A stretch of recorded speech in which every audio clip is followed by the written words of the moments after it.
I've mentioned that to you on a number of occasions. Kevin Schmidt is the Director of Investigations for Americans for Prosperity Foundation. Kevin, what do you investigate? Thank you for having me on, Dennis. Our team at AFPF, we investigate waste, fraud, cronyism, and bad policy choices like the Biden administration's war on energy. Over the last year, we've sued them for documents on their Disinformation Governance Board, where they're trying to regulate online speech, their abuse of the Strategic Petroleum Reserve for political purposes, and for unlawful cancellation of oil and gas leases. You know, I have to tell you and my audience, as you mentioned each, I felt anger rise in me. The damage that the Democrats are doing to this country is so in keeping with the Democratic Party's history, which started with pro-slavery and has continued to be vile. So let's go through them. That's the Strategic Oil Preserve. Is that what it's called? Strategic Oil? The Strategic Petroleum Reserve. Petroleum Reserve. It was started in 1975 in response to the Arab oil embargo. And it's meant for emergencies where there's an actual supply chain disruption of oil, like there was in 1975, where there was long lines for gas. There were companies that could not get fuel to run their businesses. And then gas was too expensive for a lot of people to afford. Whereas in this case, there was high prices, which are terrible, which are bad for the economy and bad for all sorts of things. But there wasn't appreciably higher than, say, it was during the Obama administration. So what this is for real emergencies, but it was 2022, of course. So the Biden administration used this for political purposes because they wanted to lower gas prices even a little bit, or at least show they were doing something before the midterm elections. And they did so by abusing an emergency power that they shouldn't have used. It's so vile. You cannot love this country and do that. They're mutually exclusive. I just have to make this point clear. We will bow to the radical maniacs of the left-wing green movement and make energy expensive. And then when it's politically good for us to lower the price, we will dip into what we keep for emergencies. Is that an exact restatement of what you're saying? Absolutely. And that's not all they did. I mean, during 2022, right before the midterms, they begged OPEC to reduce to not reduce supply, for or at least wait until after the midterm elections. That's what they asked for. And another thing they did is that they've twice eased sanction on Venezuela to get more of their oil and gas on the market. And that's all the while they're canceling oil and gas leases here at home in Alaska and the Gulf of Mexico. And they just released a 5-year plan that has a record low number of leases on onshore and offshore federal lands and waters. So, I mean, the problem here is they understand that there are supply issues with oil and gas and that you can increase production, but they don't want to do it here at home. They want to ask other people to do it. Yeah, nice people like the heads of Venezuela. That's right. I mean, the problem here is we're not drilling in Alaska in Cook Inlet or in ANWR, the Arctic National Wildlife Refuge. But the people that are going to fill that gap are in Russia, they're in Venezuela, and they're in Saudi Arabia. Charming. So I don't know if this is your area, but no one has explained to me with regard to inflation data, why energy and food are not included in that data. Are you familiar with that? I'm familiar with the fact that it's not included. I can't tell you why. I think that it's ridiculous, as you mentioned, because obviously fuel is something that goes into everything. I mean, we see it immediately when you fill up your car or when you go on a trip. But anything that gets delivered to you, those Amazon boxes you get every 2 days, or if you go to the store, you go to buy things, all those things were delivered with fuel. So inflation really fuels everything across the economy, and that's the reason we're seeing these high prices everywhere. So I have said, and if I'm wrong, I want to know I'm wrong, that way I don't say it again, that the primary reason for inflation is energy costs. Do you agree with that? Yeah, I think it's a big driver of it. I mean, as I said, it's across the whole supply chain. Anything that from the global trade market that comes here overseas has to get here by boat, has to get here by plane, and then it arrives here, and then it goes somewhere else by boat or probably not boat, but probably truck or by plane. So, and then it has to get to your door somehow. And all that requires energy. Also, Producing for it, products to be shipping it. made, you need energy. That's right. Exactly.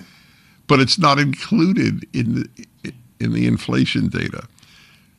We want people to go to Americans for Prosperity. And we'll continue with Kevin Schmidt, Director of Investigations for Americans for Prosperity Foundation.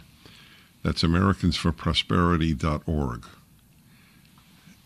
I bring to your attention great groups that are fighting for this country. I'm not asking people to storm Normandy Beach to save America. Just know the good guys. Americans for Prosperity is one of them.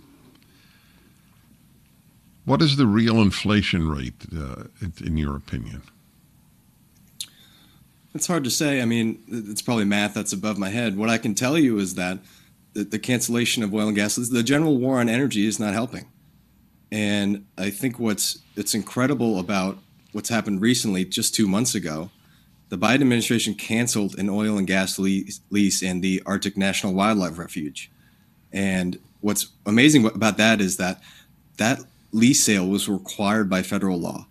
They disregarded it. They canceled it anyway. So back in 2017, in the Tax Cuts and Jobs Act, Congress and President Trump included a provision to have 2 lease sales in ANWR, in Alaska, one by 2020, one by 2024.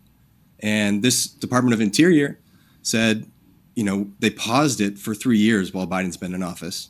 And then just 2 months ago, they said they did a new environmental impact statement costing taxpayers millions of dollars just to do another one, 600-page document that says basically nothing different from the last one. But for no good reason at all, they said we can cancel this, even if it's required by federal law. And it's just incredible that it basically puts any lease sale required by federal law at risk of administrative cancellation where there's no power to do so. And we've brought a lawsuit on that under the Freedom of Information Act. We hope to get more documents there. And the leaseholder that actually had their leases canceled in Alaska, they brought federal action in federal district court as well. So hopefully we're going to get some accountability and get this inflation rate down and stop this war on energy. I'm sorry because I'm taking this in. There's a law that has to be leased, and they just said no. That's right. So their position is that the lease sale was held during the Trump administration. They paused it after that, did a new environmental impact statement, and they think, under their theory of what the law is, which is ridiculous, is that we held the lease sale, we've complied with the law, and now we can cancel it, which makes no sense to any reasonable read of what the law requires. As you said it, I didn't understand it. This is the law, and we can cancel it. So it's not a law. The whole thing about the Biden administration is that everything is pretext. They want to cancel it. They're going to find a way to cancel it. Another example is, again, in Alaska, but this is in offshore in federal waters. They canceled Alaska's Cook Inlet. There's a lease sale to be held there in 2022. And the problem there was that it was accidentally announced. Former White House climate czar Gina McCarthy accidentally emailed a CBS News reporter saying that lease sale was canceled before it was officially announced. So they had to scramble for an actual reason for why they're doing it. And the one they landed on was there was a lack of industry interest. But the documents that we've got covering 6 months before that was not mentioned in anything, in any document at all. There was other reasons mentioned why they hadn't done it yet. And it's obvious they were trying to run out the clock. But they basically made up a reason and lied to the American people why they canceled that lease sale. And luckily, that one was included in the Inflation Reduction Act for them to force them to do it. And lo and behold, industry did bid on it, and they had to give that lease sale out.